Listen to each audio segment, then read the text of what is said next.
it's uncluttered and you don't have the noise of New York, and that's really our job to create that space for people to come in here and have a practice that's good. A couple of things. Did you know it's powered entirely by volunteers? So this place, it's really special for that reason. People connect in one way or the other. People connect with one way or the other. They find meaning in the practices here. They find community, and then they're like, how can I help? And then Supriya here, she runs our Karma Yogi program. So we have Karma baristas, Karma yogis that check you in. The entire space is run by volunteers. The teachers started off as volunteers, and we said, no, let us pay you a little bit, right? Just so we can have some kind of exchange. So it's not just give. We think Three should give back and create. So now the yoga and meditation teachers are paid. And then a few people are paid really badly to work 24/7 to keep the place going. But they were previously volunteers, so they volunteered to be paid badly. Something like that. So what I'm saying is this space is special. The floors you're sitting on were laid by people volunteering. The walls that were scrubbed and painted by volunteers. The light fixtures, design, that experience you had from coming and from the front door to walking through, we scraped that concrete, we put gold in the cracks ourselves, and then it all done by a bunch of people that you'll see living in this space. So it's a really beautiful community. We have over 100 classes of meditation a month, and in some of them we hold our noses. But we teach, I actually don't know the number of yoga classes we teach, but it's like 3 times that or 2 times the meditation, I can't remember. It's a ton of yoga classes. We have 25 plus meditation teachers teaching here on a regular basis, and we have 25 plus yoga teachers teaching here on a regular basis. And it's not just yoga. I called it the yoga of yoga because it's connected to meditation and connected to the philosophy part, the Buddhist philosophy part that we teach here. And that's what makes Three Jewels unique, I think, in New York City. And then they usually, I don't know why they chose to all wear black and white, but it is a really good photo opportunity. Yeah, that's people doing yoga.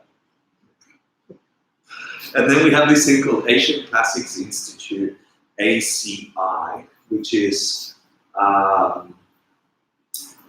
the Tibetan Buddhist monastic curriculum that takes 20 years for a nun or a monk to take, was condensed in the 90s. When I walked into Three Jewels by mistake, they were translating it for the very first time ever in history from the Tibetan into English and put into 18 courses, Asian Classics Institute courses, where people could learn a different view of the world that came from ancient Tibetan and previous to that Indian philosophy. Very academic, yeah? So you do a reading, you'll find out this was written, a commentary written on a book by Shantideva, 750 AD, is that right? 700 AD. The Abhidharma Kosha, 350 AD, commentary by the Sutra on the Diamond Cutter, Buddha's time. And this word means these 17 ideas. These 17 ideas mean, and so you get to learn them first, and then apply them to the psychology of being. So what does that mean for a human being when they experience the human condition? Because they're all in relation to that and so on. So it's Eastern psychology, if you like. And so our job as Three Jewels has been to be the guardians of that in New York City and teach those courses. We teach them Tuesday nights here, and Thursday nights we do an adaptation of that at the moment. I just finished teaching a 7-year curriculum for those 18 courses. Yeah, so we have another go. That informs the yoga asana and the philosophy behind, and that informs the meditation, which is the technology of the mind to have an experience, a realization, an epiphany into the world. And of course, a bunch of physical things happen to you, for which we get to talk about in the meditation teacher training because all this modern research around meditation has given a new layer to this Eastern philosophical perspective of meditation, and it's stunning. It's really stunning. So there's a bunch of people talking philosophy. And then we have, of course, cafe and retail. I don't know if you saw these awesome Meditate hats that with Marlboro font at the front. Yep, I really like them. Yeah. And this is the core group that runs the space. There's a few more people there. So we have a retail, bookstore, and cafe there. We also host or sponsor yearly events when big teachers come from out of town. We sometimes go to the Lincoln Center, or when Mr. Wu from China comes. We have at work programs, so when we either teach meditation, yoga, or workshops at schools, in offices, some of the clients we've had, RTA, Department of Education, Department of Health, Department of Homeless Services, the Mayor's Office, some other corporate people, the real estate. We've got a bunch of people we do work with. Yeah? But the core idea, so remember I said there's three core philosophies that we teach yoga, we teach meditation, we teach Buddhist philosophy, and we integrate them. But the core idea is whatever you want, help someone else get it first. That's really the essence of what we teach here in everything we do. We try and infiltrate that. And so as part of that, we do a bunch of community outreach, both in New York, because we're a nonprofit, and in, well, such a cute picture. Oh, it's so sweet. She took that picture. Right? That was at a homeless shelter in Queens. Yeah. And then this is in Nepal. We have a project 11 years now for 108 lives. And we go to Nepal once a year, and we take care of 5 nonprofits over there who find it difficult to find funds. And so we go there as the nice uncle and aunt with a little bit of money, and we do a special thing for that time. And then people travel, they pay their own expenses, and we try and say, we studied all this philosophy about taking care of others, now jump in there and take care of others. And that's very different to the idea of, I'm going to take care of others, because you're doing it in real life. Right? Some people here have gone to that. We just graduated a bunch of people from our second yoga teacher training. Yeah. Mm-hmm. We also do retreats, and we do meditation teacher training. So I thought I'd give you just a taste of why we need 100 people to do stuff at Rituals, because it's a lot of stuff we do. And so because we do so much and because we triple, we have a need to make sure that we produce good teachers that can teach to the stuff we do. So that's sort of a selfish interest for having teacher trainings, either yoga or meditation. Yeah. So your turn to talk. I get to shut up a little, and you guys get to say, "Well, tell me about something," or "Tell me why you came into the room." This is the uncomfortable silence. Someone want to talk? I'm gonna pick you. Come on. Hey, good. You're just direct. I do have a lot of questions. Yeah, cool. Let's go ahead. Thank you. And just tell us your name so we'll know. I'm Francesca. I did my teacher training with some people like around the corner. Yeah.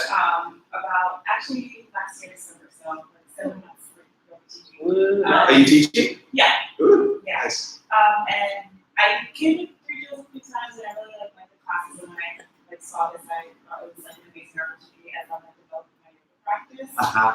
So my question is about the cost and payment options. 3,500 is a little steep. Yes, we do. So I was just wondering if you guys offer scholarships or payment plans, or how can we work around kind of getting the bill? Good question. If you've been part of the community and serving at Rituals, you get a discount. Yeah. If you want to talk about that? Yeah. It's just yoga to people. Yeah. Yeah. I just don't know how that applies. I know you negotiated something. Yeah, with their staff. Are you on their staff? Are you teaching at yoga to people? I don't teach full time, I teach part time. So we have reached out to some yoga studios that we are friends with in the city, and kind of offering the meditation training as a way for yoga teachers to round out their training, their knowledge. So there is a special discount for staff. We can talk about it after. Yes. Same with payment plans. Like, if you guys do have a question about that, you can speak with me. You can also speak with Steven. He's the guy in the striped shirt. We're the people that you can talk about the least. But yeah, the idea is that we do want everyone to be able to access. So I've already negotiated a couple of payment plans. We don't want money to be a thing that stops people from taking the training. At the same time, in the past, we've given more scholarships than we made money to pay the rent, and we didn't want to do that again. So we're sort of sticking to our payment policies, and we're asked that part of the payment be paid certain times, etc. And I'll negotiate that with people depending on their financial situation, or you can talk to them. But if you talk to me, no problem. Also, if you are teaching yoga to the people and they extend the offer we gave to them to you, you'll get a discount. I think it's $750. Yeah, $750. This is Coco. She's co-teaching the meditation teacher training with me and a bunch of others. Okay. So I just did the quick summary of what Friedels is. Wow. And Francesca's first question was about money. And it's good because people have this, weird thing about money. We don't want to have a weird thing about money. I think we believe the technology of meditation will change your everything.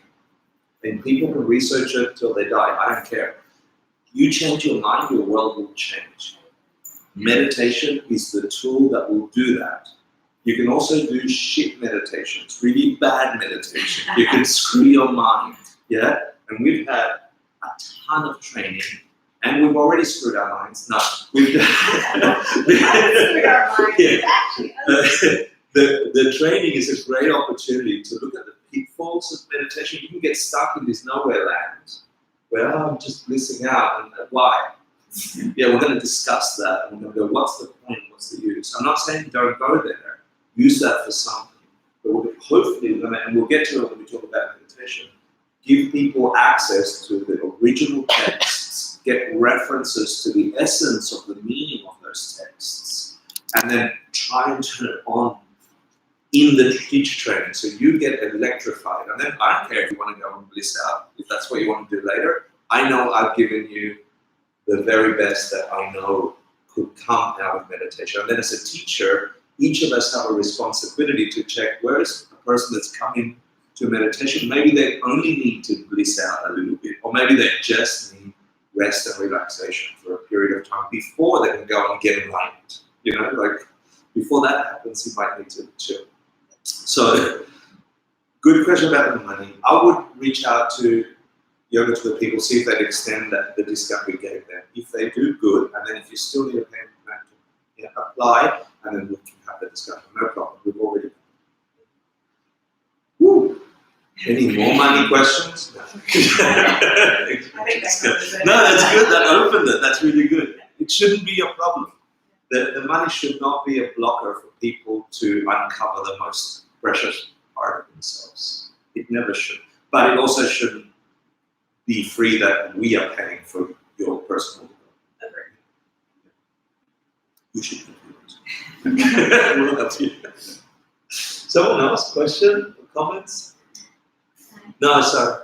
It seems serendipitous that I also have a dinner to go to in a few minutes, but I'm wondering if there are pre-known dates that I am unable to be physically present in the room, but will watch all of the work and do all of the work. Is that still possible? Yeah, great question.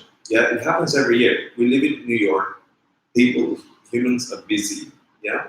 And so we suggest don't miss more than 2 weekends, yeah? And that's max out of the 10. It really makes a difference. If you have to miss a weekend, there will be recordings, there will be readings, homeworks. keep up to date with your subgroup, with all the homework quizzes and all the requirements, which we'll get to cover and you won't see, but you'll get to see the video or we get to have a discussion after, right? Because you've already applied, so you're in. So we can have plenty of time between now and the start for you to know, and if you know any specific dates you're missing, awesome, then we can tell you, we're going to have this guest speaker, we're going to talk about these things, and maybe we can pre-feed you stuff so you're not catching up, but instead doing it in advance. Then let me just ask, the people that did the training last year and you did miss a weekend, anyone in here that missed a weekend? So do you want to let her know how that felt? Yeah, it's definitely possible to catch up. It puts the onus on you, and it's hard through video to get the feeling. But I'd say that as much as you can, it definitely feels like a pressure cooker of an experience, like 10 weekends in a row, and there is this sense of like, oh, I don't really get a break from this stuff. I have to use my mind in this way, not just Friday, Saturday, Sunday, but other days too. And so what I recommend, I don't know what it is that I think it was a family obligation that I had. It's really fun to try to practice meditation or a mind that's around family, but I tried and that helped, I think. So just being mindful of that, I'd say, is important. Like, try whatever that is, you keep up a personal practice. And then the other thing that helped me is you'll form relationships with people in the training, but ask them to meet up for lunch or coffee the following week, and it's really helpful for them to explain to you what happened. But I think that's important. So it's possible. Great. Yeah, any comment? Yeah. Follow-up question to that. Are there any weekends that are absolutely no, you cannot miss this one? Of the two? Well, I would rather you do not miss the first one and definitely don't miss the last one because that's your graduation, right? So must, because we did have a couple of people miss the first and it took a little while to reconnect. There's a special experience that happens when you all first meet, and our job is to really create those things. Thanks for that question. Yeah, and do you have any more to add? No, I'm just going to reinforce what Sophia was saying. There's a lot of ways to communicate with each other. There will be social media forums and just direct communication, and then just having this place as a touch point. There's a lot of opportunity to catch up with everyone. Before she goes, Pretty knows, I pretty much camp out here lots of days. So I won't be going far. cool. And that's one of the things. We ask people to come 2-3 doors and either take a meditation class as part of your homework. If you're in here, you'll get it. You'll get that electricity. Thank you. Bye. Could I add one thing? Just, I don't know your name. Sorry. Maria. Maria, to your question, you'll get a schedule of all the weekend guest teachers as well before the training starts. And I think if you have flexibility, align it to the guests that you are most excited about, because they're really interesting and very different. So there might be somewhere you're like, no, I'm not interested in the business of meditation, but this training about neuroscience, like I don't want to miss that. And so you can use that as well. And I'll actually give everyone a preview of that now, today. Yeah. With the exception of 3, because we're still negotiating what weekends they can attend, and we facilitate our schedule depending. Some of them fly in from out of town, so we have to accommodate. Are you freezing cold? Yeah, Steve, we can turn it off. Turn it up? Yeah, turn it. This is freezing meditation. She's like, I usually run hot, and so I'm actually feeling It's cold. funny because there was a huge back and forth in my office building today about people complaining how cold it was. It became the talk of the office that people were handling it inappropriately. So it's just You're just gonna sit there and go, well, thank you, office. Just wondering, the schedule is a week, so it's whole day, Saturday and Sunday. And Friday. Yeah. But just like during the day, like usually it's gonna be from the morning to What do you do, 9 to? I'll show you in a sec, but we ask people to come in 6 p.m. to 9 p.m. on a Friday. Yeah. And it's really lovely because it's a great opportunity to say goodbye week. We're done with that. And it starts a new week for you. And then Saturday and Sunday, we do it from 9 to 5:30. Yeah. And it's enough time for you to still have sunlight and go out and have an experience, at least for the first. Until October. Until October. Yeah. And then you're screwed. Yeah, no. And I'll show you the schedule. Yeah, you'll get to see it. But it's, like Supriya said, it's actually pretty intense, and we did it on purpose. We didn't want to drag it out too much. It really is a commitment that you're doing to your personal development for this period. It's like putting on new clothes and saying, I'm going to be this for long enough for it to affect me. Yeah, long enough for me to go, wow, this is a new identity I walk around with.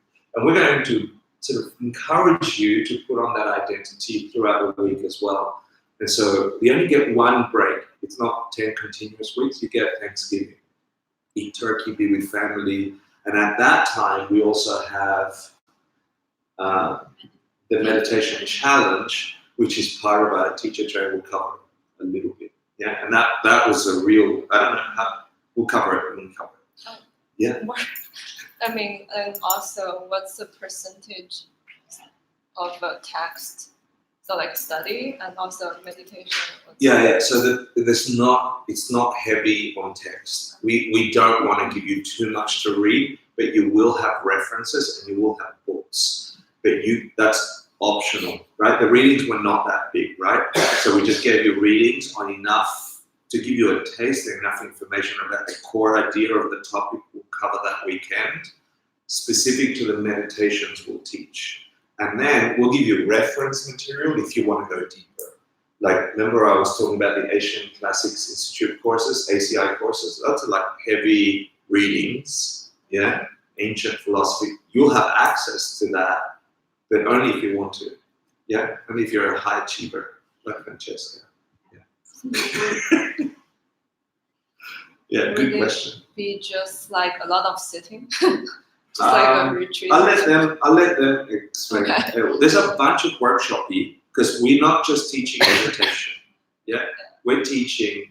Actually, let me tell you what we're teaching. Ta-da! The outcome. What we hope you take out of this is you'll deepen your personal practice. So if you're meditating, you'll definitely leave the training going, I know my mind a little deeper, and I know how to sit more often. We'll give you a philosophical basis of foundational meditation practices, which I think are sort of lacking in the big meditation arena. We'll give you the foundation of why meditation is a thing. Yeah, and based on those preliminaries, the things you do, like you wouldn't go run a marathon without a bunch of prep. You wouldn't go and sit and meditate for a long time with a bunch of prep either. Yeah, you can't just go, I'm going to go in my mind. Right? There's enough people have done this long enough to know that you should prepare to go in and have that whole experience. So we'll give you those foundation practice. And then we'll begin to integrate East and West. Like the Eastern philosophy says this, Western research and current ideas around meditation. So you have tools to connect those two. We'll give you a bunch of opportunity to practice how to start and prepare and structure a class. Because we want you to be teachers, not just I know how to meditate. We want to test and push you and create a safe environment for you to fail nicely at teaching, enough for you to want to learn how to fix it. Yeah, does that make sense? So how was that experience, the community aspect? Michael, how was the community aspect of teaching? Like, that happens from the first weekend. From the first weekend, we ask you, off you go, teach. And you're like, what? It's a very funny way of putting it. Yeah. You have a lot of practice time. Yeah. Teaching, being up in front and seeing what it's like, it's a very different experience to sit and then teach what you're doing and why you're doing it and for what. So you'll build up muscle every weekend, without exception. Every single weekend you get to practice, okay, I learned some meditation. How do I share it? the sharing part. We want you to walk out of there going, I know how to do that, to do it. No, I'm just smiling here because of how amazing it was. Like, because I'm kind of like, can we have a reunion? And it actually will prepare you so much. Like, it's like rock. Cool. So we'll improve your teaching skill and understand the business of meditation. A bunch of people know how to meditate, and you would know this from whoever's taken a yoga teacher training, right? You've been taught how to teach a class, but then how do you organize yourself? How do you organize yourself to actually do your books, promote yourself online, like do a whole bunch of the business side? So we're going to bring some guest speakers to share with us how they turn meditation into a life that supports their life. Yeah, so there'll be business people that have started meditation businesses. They'll teach us what worked, what failed. Yeah. So and then you'll definitely connect with a strong community. And here is the key ideas that will come. I'll do this quickly and then we'll do some more Q&A. Yeah. Like I said, the foundations of meditation, so the preliminaries and a bunch of essential things that every meditation should really have, or at least you as teachers should know to have. You'll get to really be clear about the benefits of meditation, both from an Eastern perspective and a Western perspective, and be able to articulate that to people. Yeah? Let's meditate because, and then you'll be able to go here or there, depending on what people that are coming to you for meditation need. We'll do some signature 3 jewels meditation. So you walk out of there with at least 3 very well rehearsed, clear meditations. Yeah, and there'll be loving kindness meditation, single pointed meditation. What else did we give them? I can't remember what's in the schedule, but we'll do. You'll walk out of here. Tonglen? No, it wasn't Tonglen. Huh? Analytical. We'll do analytical, single pointed. So inner guide. Inner guide. Yeah. You're doing the 7 ingredients, right? Yeah, in everything. That's in the foundation. So when I've been announcing this in my classes, I've actually been explaining that singular practice can actually be 7 different Practice. meditations. Yeah, that is so true. you're actually getting a lot. Yeah. Like 10. I think you learned so many more. Yeah, and then we do emptiness meditation. Because we got 3 really good, really well, start to finish, what's your introduction, how to talk about a topic, and present it, and how to choose for this. Good part. And we'll play with your teacher skills. By every weekend, you get to develop a new aspect of your teaching. If you want to test out introducing meditation in a certain way, how were the labs for you? For me? Yeah, because we were Oh, developing these people over it was, I mean, I don't know what you're asking me, I think it's good to ask them, but to give just you because, so you could hear me talk. Yeah. things. They were incredible. You're learning so much. First of all, the assignments that you have in class, the skills that you develop in class, amazing. Because somebody's really good at giving those assignments. And then you're watching everybody else in class go through their assignments. So you're learning one from your presentation, and then you're learning like 20 times over from everybody else's presentation, which I think is incredible. To be in one room for that long, it's almost like you're learning from like 22, 25 different people. It's incredible. Nice. And then we'll talk about this in detail. Ethics and the responsibility of being a teacher. You're going to get all sorts of people coming up to you saying, I need meditation because of this. And then we have a responsibility to take care of those people and their minds. And so we'll discuss and workshop, and there'll be some guest teachers to help us talk about that powerful responsibility of really taking care of people's minds, which is the people. What else is there? And then, of course, like we said, we'll do a bunch of guest speakers to talk about brand, and to talk about how do you make meditation into a thing that I can. It's so nice to see several different personalities and how many options and ways there are to develop or offer meditation to the communities on so many different scales. So it's really nice to have examples up there to connect ask questions, you can see what it looks like, what's the full package look like, if somebody's doing what you're saying you want to be doing. You know, and then it gets you thinking, well, how do I want to offer it? You know, you have creative methods. So we think you'll walk out of there with a nice diamond, many-faceted skill set. Where, I mean, some of you will come with certain propensities, some of you can teach already. You know, if you've done yoga teacher training, you probably have the instructional part really well. You know, some of you can meditate already, so maybe you know you have a practice, but this will really ground you. And here's the schedule. It won't be in this location except for graduation. It'll be at a pop-up on 6th Street. It's a really lovely space. We've used it a couple of years in a row for both our yoga and meditation training. But this is the times that you come in. We have a little break between. Usually, the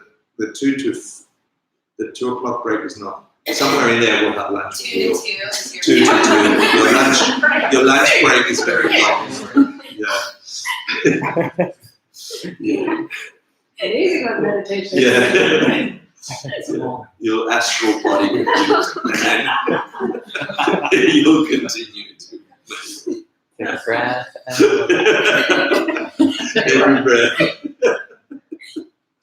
So just quickly, here is a bunch of practice, readings, homeworks. You'll have assignments throughout the week that are social media focused or written focused. You'll get to transcribe classes. You'll get to record your professional meditations. You'll get to do posts. You get to be part of the meditation challenge. We'll, like we said, we want you to put on this identity of I'm a meditator, I'm a meditation teacher. And for some people, that was uncomfortable. Yeah. Does someone want to talk to that? Discomfort. Come on. Anyone? You guys were the last one. It would be so helpful to have a before and after. Yeah. The first time you step up and then, well, I mean, I think you have it in your memory, but some way to show you, like, show you Yeah, the yeah, befores and exactly. the afters. Are you talking about the social media? Yeah, so people going, I don't want to post about meditation. I don't use Instagram. Yeah, I want an iPhone. All right. I think that was one part that the community really helped people. So we did a really beautiful thing. Like every week we had a certain number of posts that we had to do, and then like we held each other accountable to that because when we would gather, I think it was like one of the first things we did On a Friday. evenings. Yeah. We'd share and like we'd have to say something like this person posted this and that really affected me, or I had a lot of trouble with this post, and they would like put it up on the screen. I'll be looking at it. But it was really beautiful to see how people evolved over time. I do think for a lot of us, it was like our coming out to our social media community. That we were meditators, right? Like a lot of us, might have been active on social media, but we hadn't shared that part of us before, and then let alone the part of also, not only is this a thing I do, I also have something that you could learn from, or I have something to share, and to think about like how can you start to inspire people. So it was challenging, but it's a really supportive community. There's like no slaps on the wrist or anything. It's just very playful. Like you get a chance to figure out what that could feel like. So No, I echo that. It's been almost a year since we started these exercises and putting these communications out. And whenever I see somebody from my former life, that I haven't seen in years, the first thing they say is, I would read every one of your posts and then follow them, and it means so much to me. And it blows your mind because people might not click like, they might not always like be telling you that they are listening. When angels walk in the room, we all smile. Hey! I was saying it about her. Okay? Just saying. Yeah, just. So then we got some guest teachers, and this year we're switching it up a little bit. We're going to have a panel discussion from graduates from the previous teacher trainings, both the 2017 and the 2018 graduates, people who, under a year ago, took the training and now are teaching meditation and have not just put on the clothes of a meditation teacher, but are actively teaching here and in other places. So we would like for you guys to hear what that transition felt like early on, so you can get some ideas, of how it's not playing. And then Molly, which was incredible last year, she'll talk to us about the physiological response to meditation. She'll talk about trauma and how to deal with students. She'll talk about meditation applied to over-traumatized communities like veterans, etc. And she's one of the ones that we still have to figure out. She's so super, super busy, so she'll come in and do at least a half a day. We're trying to get that out of her. Last time she did an entire weekend and it was stunning. We couldn't negotiate that this year. But for the time that we'll have her, she's a powerful resource that people still to this day connect with her, go and take her workshop. She lives in Florida, she's going to fly.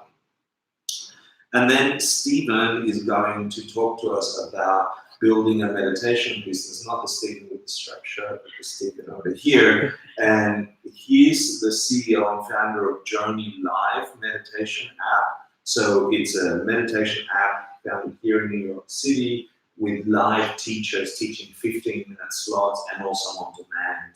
And he's got a ton of funding and he's really supporting a bunch of communities.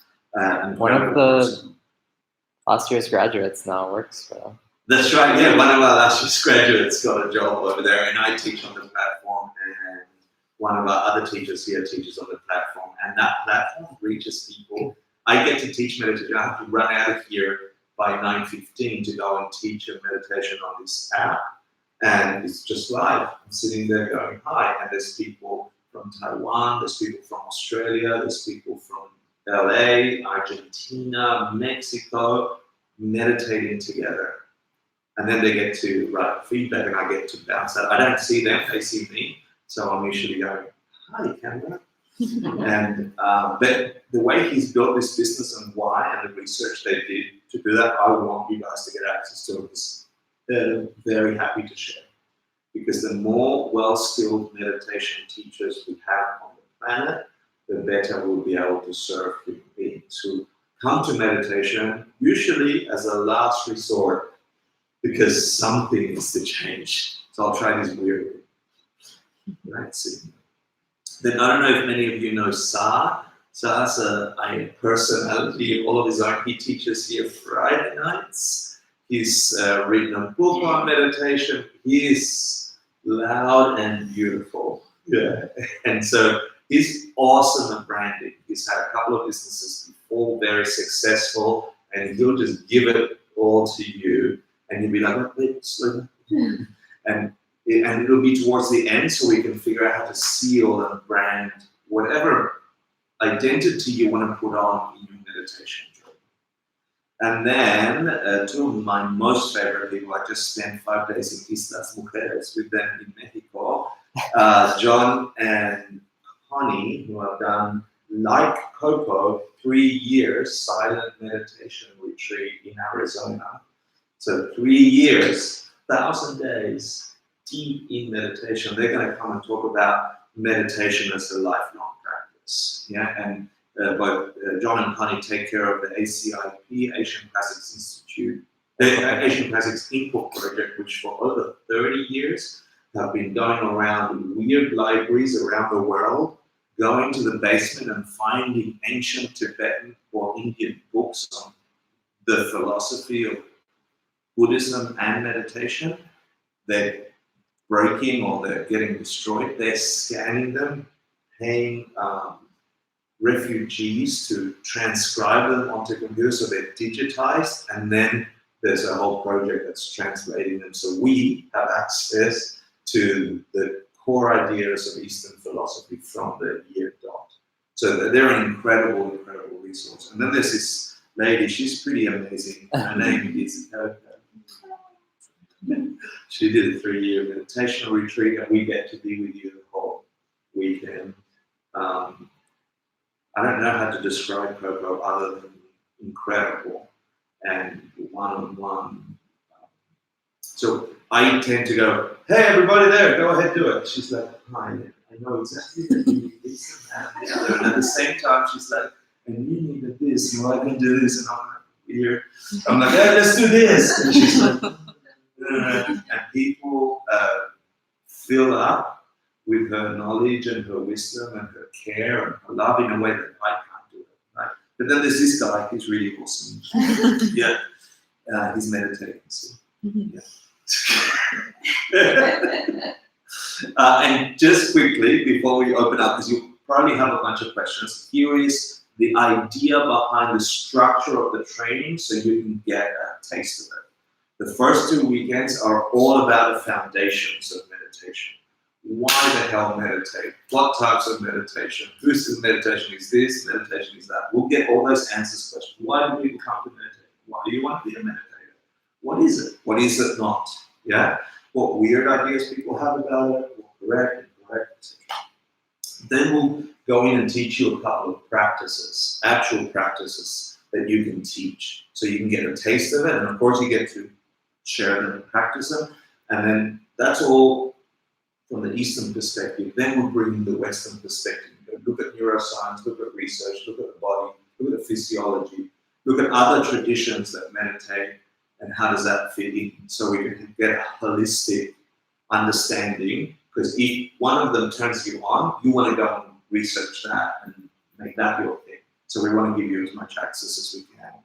And then we get to integrate everything we've learned and begin to show off our flair of getting command over the meditation language, getting command over 1 or 2 specific meditations with a bunch of research and the guest teachers. And then the Great Seal is my favorite part, which is your graduation. I don't know if I want to talk about graduation, but I don't want to scare them. It's not scary? What is it? We shouldn't talk about it? It's a good graduation. It was a surprise for you guys, right? Last year? Yeah. Graduation is a surprise. And that's it. So I think that's it. There's a little more if you need to, but we're happy to answer any question at all about the training, about 3 Jewels. Yeah. I have a question on behalf of Zoe, who's watching. Hey, Zoe. Hi, Zoe. She said, do we need any tools or accoutrement? Oh, accoutrement. Yeah. Like our own cushion or anything else that we need to bring? Good question, Zoe. No, we'll provide cushion. We'll provide reading material, books. But if you take notes on your computer, we advise it. You'll need something to post on social media, but nothing. You just show up and we'll take care of you. Yeah, there's nothing you needed, right? Yeah, no? Snacks. Yeah, you'll need to bring your own snacks. Keto friendly this year. Is there any prerequisites or that you would need to have to get started, or we suggest you have reached shamatha, samadhi, right? before applying. Yeah, no. Good question. No, but we do have an interview that we do, and I think most of you have done the interview that it's just to make sure you're not batshit crazy. Yeah, a little crazy, okay, not batshit crazy. Yeah, we want to make sure that that it's going to be a supportive group. Yeah, and we have said no in the past and this year to a couple of people who we know won't be a good fit. Yeah, because they either they have a special way of being. We've had them in the community before, like you. We said no to you, right? Yeah, good.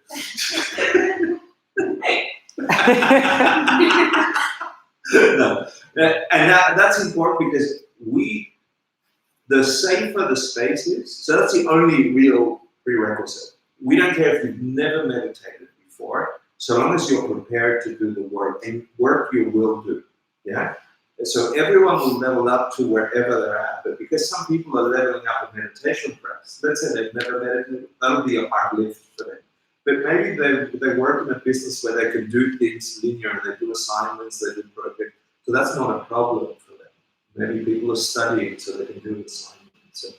So people level up at different things, and you'll walk out of the training definitely improving all those areas we mentioned, dependent on your capacity. We can only do 50% of the lift. We can't force an experience on you. We can lead a horse to water, but you can't. But you can put a shit ton of salt in the food, right? And that's the teacher training. Salty teacher training. Yeah. So you're thirsty, and then we hold space, and it's a beautiful space. People build relationships that have lasted. In 2007, have lasted, a long, long time, and before people support each other, and the community, the meditation community in New York is getting tighter. Like there are apps coming up, there's meditation studios coming up, and everyone knows everyone.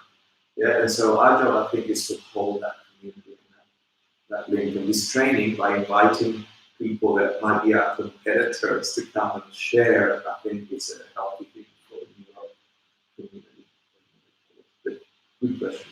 Only our willingness to learn. Franchise. I saw it there, like our TV training probably would be the diet plan. I was just wondering if there's like a diet plan that's like also recommended that we follow. Wow. Or fasting. We're going to adopt Rose Aaron's diet, which is lettuce and chocolate. Yeah, that's it. That's all you get to eat at the teacher training. No.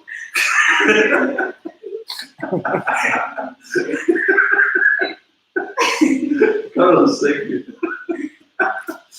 We don't have a prerequisite for a diet or anything like that. I don't think we did. No. I wish we did. Everyone will be on a keto diet. Then I'll be good. No prerequisites. But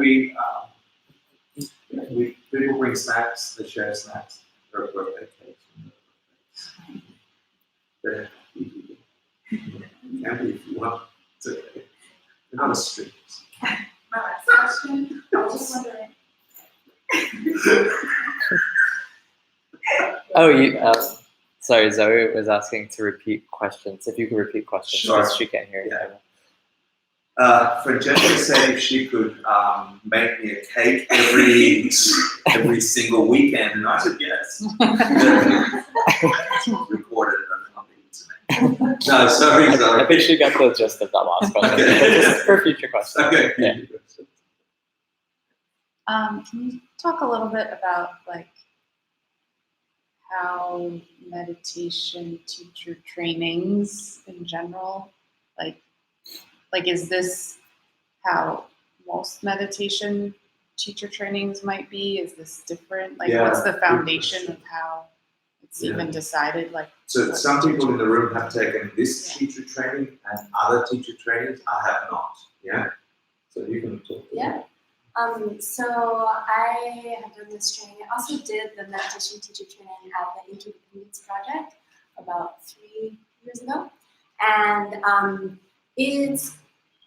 it's different in the sense that the core content that is offered in this particular training is very, very deep, and it's at a central focus of the meditations that they teach you and the way that they teach you.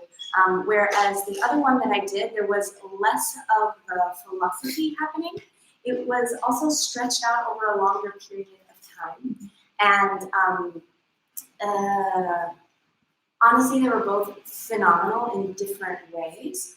And I think that something that's special about this one is specifically the philosophy behind the meditation. I would say it's probably the most unique thing about this one. And it's different enough that you would get a different experience if you had taken other ones, or if in the future you want to try a different one. Does that answer your question? Yeah. also the utility of what you're learning, what you'll be able to offer. Sorry, Rachel, can you speak up for the camera? No, It's talking about the utilities. I'm saying Electricity bill. when you learn what you're gonna learn, you'll be able to offer something to. I would wager this because I've looked at almost every meditation studio in New York City. You'll be able to offer something to them that's aligned with what they're teaching, and maybe in addition to what they're already teaching. Like what you're learning is so there's so many different things. So if that's sort of what you're thinking about too, like what can I do with this? Is it just visual stuff? It doesn't just live here. There are meditations that even other traditions utilize. There's a lot of flexibility as a teacher entering the New York City teaching world that you'll be able to offer. That's actually a good point. Our intention is to create a kind of root stock. Mhm. If you understand the entirety of the possibilities of meditation for the stressed out executive, for the depressed individual, for the happy camper, to the renunciate who needs to reach enlightenment this lifetime, we will go through that entire path. And you won't always be here. But you also shouldn't always be here. We've done that deliberately. We want teachers to know, even if this doesn't interest you, know it's there. Because as your students develop, you might need to stretch and go, oh, I need to do something broader. So that's been the intent. So it's a kind of rootstock that you can actually put all sorts of grafts or trees onto. That's what we call the foundations, and then we'll keep building on that week after week. I'd just like to add to that a bit with my experience, which is that I had a teacher for a long time, okay? And he was teaching at the 3 Jewels, and then when he finished up his time at the 3 Jewels, he told me to go in and teach, and that was fine at the 3 Jewels at the time, right?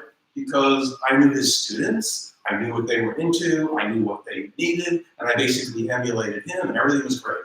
And then I went into this teacher training course, and that was all basically stripped away. And we were put in a position where, okay, teach, a group of, kids at youth services, who are 12 years old. And whatever I learned, in this very, it's basically this very friendly environment that I was ensconced in. And I was very comfortable in it. I was dragged right out of there, and I was forced to deal with, okay, how would I talk to a bunch of 12 and 14-year-olds? And we all criticize each other, and I had to basically tear everything down and rebuild it. And I think that's one of the most useful things that I don't know if anyone else teaches in that way. And I think that is, I got more out of that than anything else. And now it's like people come in, I said, what are you looking for? And I go through the group, okay, I need this, I need some clarity, I need great focus, you tune yourself to your students. And that's incredibly important because one of the things that I don't think has been mentioned, but every single student is not only precious, but if you choose and you take on the responsibility of becoming a teacher, it's like climbing Mount Everest and you're all roped together, and if one of those people falls off, everyone could fall, right? So we're all tied together in that way, so you want to make sure that whatever you're giving each person is something that can benefit them, at least in some way. Maybe meditation is not for them at this point, that's fine. But if you're saying something that would turn them away from it, where it could benefit them, then that's a really terrible thing. You want to avoid that. So the training that we get here is for particularly people who exist in the real world under real world conditions, and the feedback we get is really amazing for that purpose.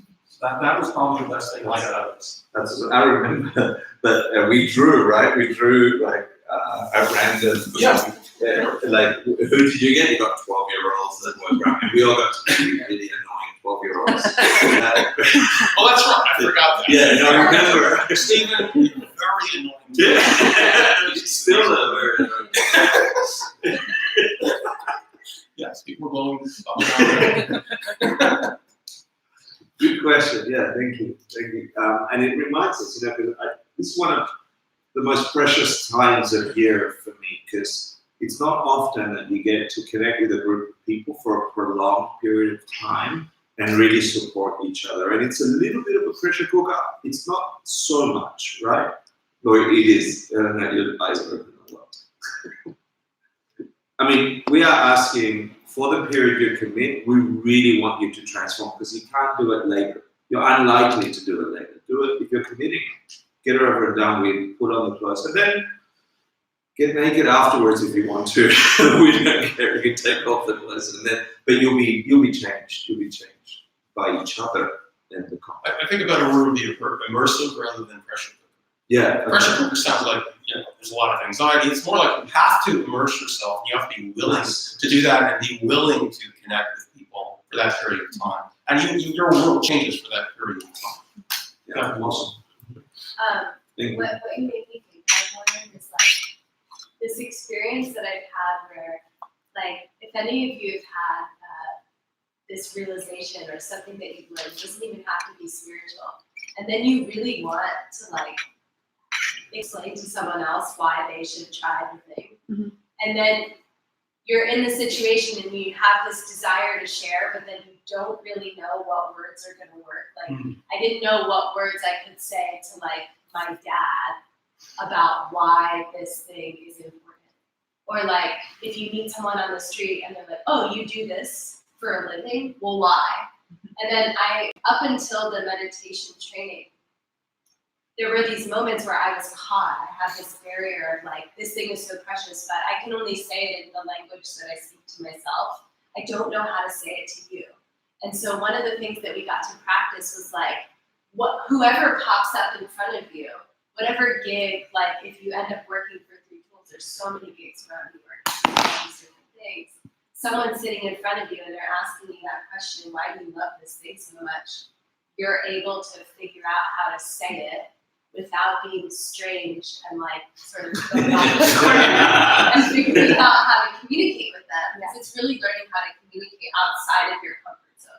Like I can talk to like weird gay people because that's who I am. But like I don't know how to communicate with corporate business people, right? I didn't know how to say something and actually be able to connect with someone. And so you kind of learn how to, like as you were describing, you're like learning how to speak different languages. I appreciate that. Nice. So many I nice know, I'm like, moments. wow, we cover a lot of ground. Yeah, we really. We cover a lot of ground and a lot of making it comfortable for you to transition through all those grounds. Like being very comfortable walking on that ground. It's kind of amazing. Yeah. And it's such a safe space. You learn so much from everybody around you too. It's just quite amazing. We all do it. I think that's it. That's what we have to do. Yeah. That's the final slide of this strange bushwick farm. Yeah. Is that really bushwick farm? No. That what's this called? It's Playfair. Okay. Yeah. I wanted it to be more Stranger Things looking, but it's not. Any other questions? If not, then everyone talk to Francesca. Any other questions? Going once, going twice. Do you want any final words of advice? I would maybe just mention like the amount of time you spend actually meditating, because I know for me that was a big deal. Like I wanted someone to hold me accountable for the amount of hours I had to actually meditate. Let me see if I can show something about that. Yeah, so I don't know what it is, but it helped me to make a decision because it was like, okay, I want to really go deeper in my meditation. Like teaching was like, but I wanted to be a meditator. And so it was helpful as a practitioner to have some accountability there and a schedule around it and a journal to fill out and all of that. So I would want to know that. Yeah, the homeworks included daily meditations. Everyone is asked to meditate daily, record it, and on the Friday night when we come back together, we report to each other. We have a little scorecard we pass around.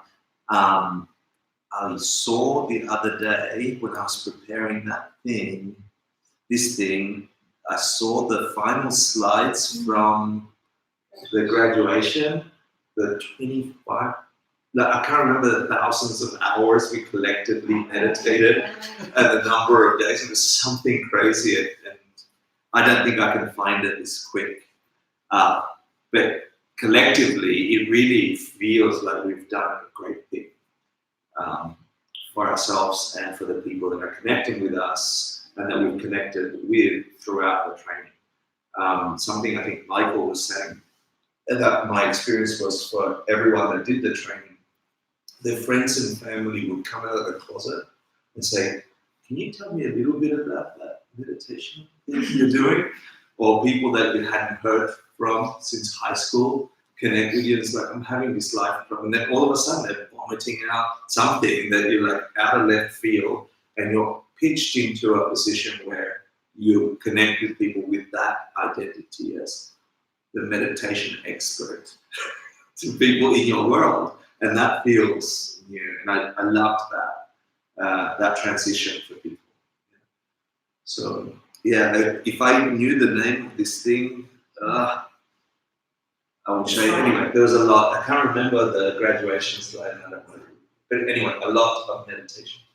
And then, if there are vacancies, if you do want to teach, Gabriel over here, he's the boss of all meditation teachers in individuals. I keep saying boss, but he thinks he's the caretaker.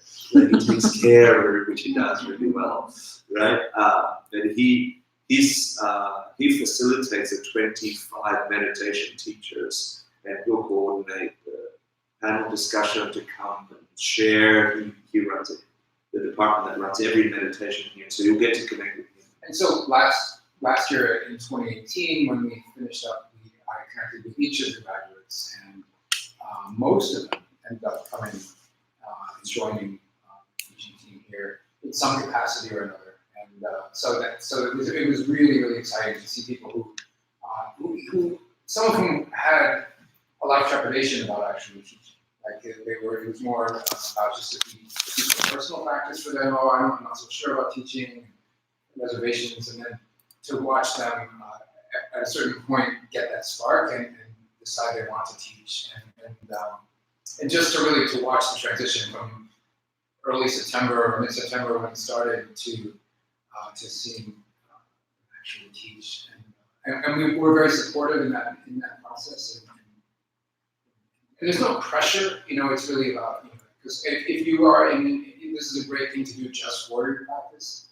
And that's when I first did the 2017 training, that was one of the first things I took away from it, was how much it did for my personal practice. But that opportunity to teach and to share it with others, we're there to support you with that. I just want to mention one interesting side note. And this is going to sound strange, but when you start to teach, you may find, I found, so I'm not guaranteeing it, it's not a money back guarantee, but one of the things I found that was really strange is that when I would sit for a certain amount of time, I sometimes fell asleep if I didn't sit right, sometimes I did. When I was teaching, for whatever reason, because of perhaps the weight of authority or the responsibility or whatever it is, they didn't, and your body is kind of suffused with a certain kind of energy. You know what I'm talking about. So you have this energy flowing, your legs don't fall asleep, your posture is better, your mind is better. Even though you're talking, you're more relaxed. And so it really does ratchet up, level up your practice. Yeah, that's so true. That's so true. So I found that presentation. Yeah, based on what you said, I was just wondering, I guess like post-graduation, does that mean like there's like an apprenticeship, like an internship program that we can? Yeah, the last time we did it, there was like an opportunity to teach community classes and like kind of apprentice, even maybe partner with a teacher and kind of work with them closely as a mentorship.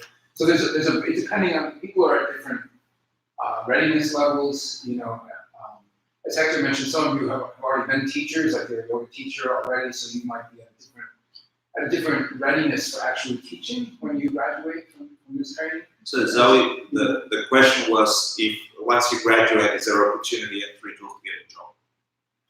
Internship. Internship. So, and Stephen, no, different job. Great question. Yeah, so we're actually planning on doing a meditation and mentorship just for that reason. So like just more practice hours and actually being with somebody that can give you feedback, day in, day out when you're teaching. So like what we did last year, but a more formalized way. So then you have outcomes that build deeper relationships specific to whatever you need to develop. I found that presentation we did in the last teacher training. Here's some statistics: 200 hours of the, but 919 full 24-hour days meditating, 25,000 minutes between us of meditation, which equates to 427 hours.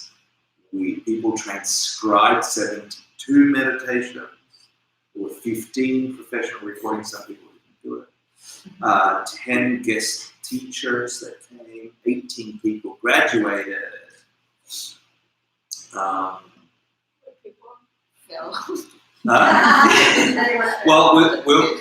we'll track week to week what your homeworks and things are doing, and that keeps everybody up. Nobody failed. 60 plus days, people that did 6+ days of meditation, 60 plus days of meditation throughout the training were all these awesome human beings. People that got more than 80% positive feedback from their peers. There were 9 people who did that. Is that popping up? Yeah, these were the people. Yeah. Look at some of those ones.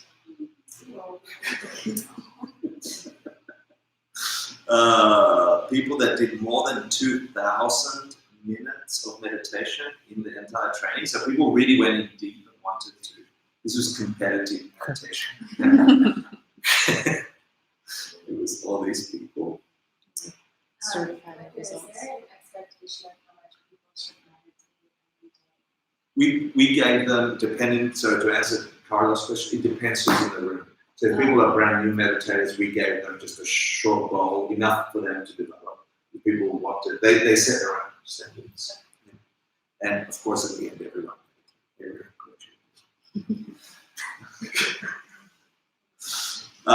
So that's it, ladies and gentlemen. Unless there's any more questions, it's a pleasure to talk about this. I'm so excited about the training, just talking about it. It really got me super. I'm like, oh my gosh, dude, all the things that went on, and memories and growth was incredible. So just all of this loving my mind. I'm like, oh, it's that season again. And there's a really nice restaurant next to it. Sometimes go there for chocolate. They have probably nothing that's cute. And they have Yeah, so thanks everyone, and I hope it sort of lights a fire and gives you an opportunity to pause and think what else to do with this precious human life, that go and do work at the very core of the thing that interprets everything in the mind. Yeah, so I hope you join us, and if not, next year or the year after, at least come meditate. Thank you. Bye, Zoe. Everyone else who's listening. Yeah, we got